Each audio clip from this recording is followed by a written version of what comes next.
Hello, and welcome to the Dialogue on Dialogue podcast. In 1956, Earl Nightingale recorded The Strangest Secret, launching a new era in self-improvement. Over his lifetime, he created thousands of radio and audio programs exploring success, purpose, and meaning.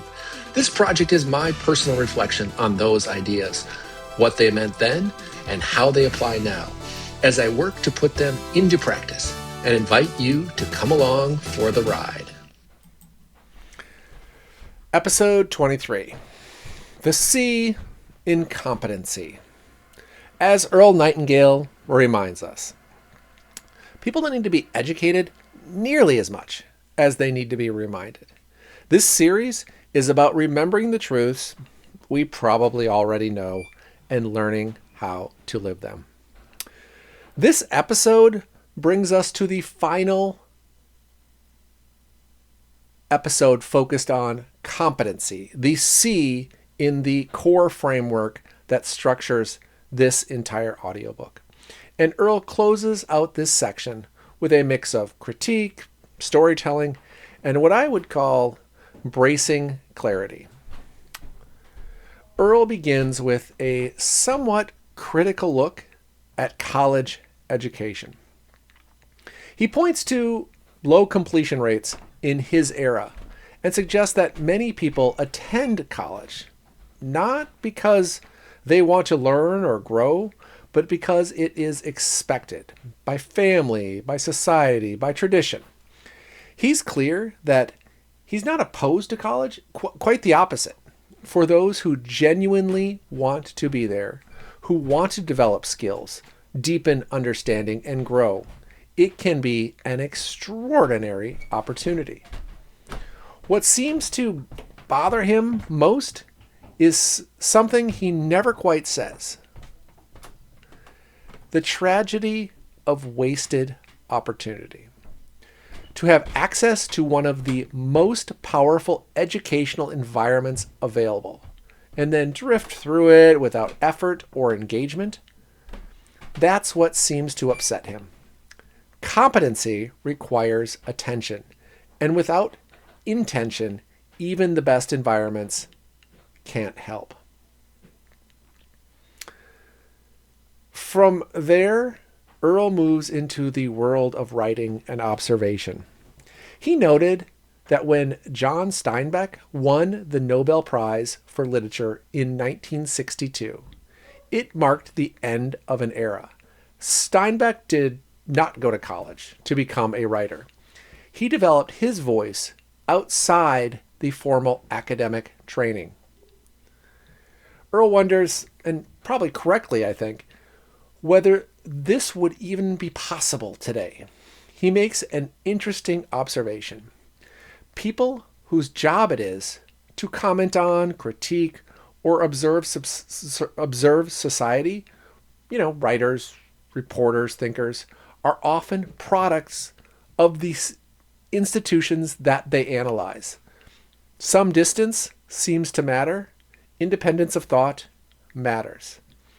Competency isn't just technical skill, it's perspective. Earl then tells one of my favorite stories in the entire audiobook, and it's about Babe Ruth. Ruth was once playing at an away stadium, being relentlessly booed by the crowd.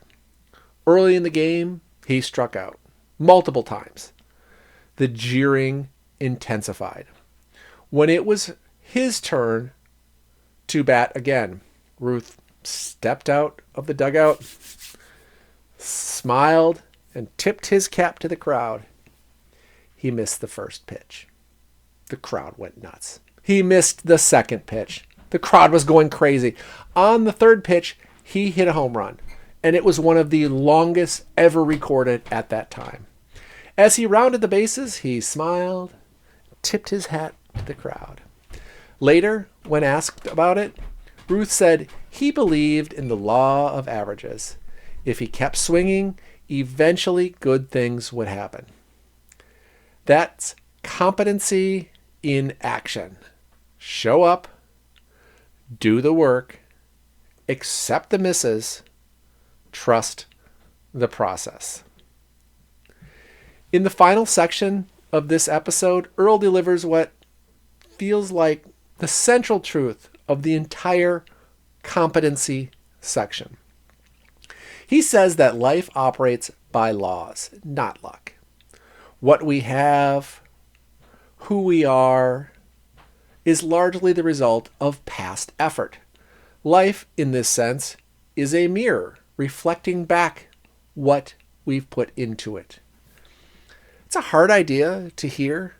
It can feel unforgiving, but it also fills us with hope, because if our current situation is shaped by past actions, then our future outcome can be shaped by new actions.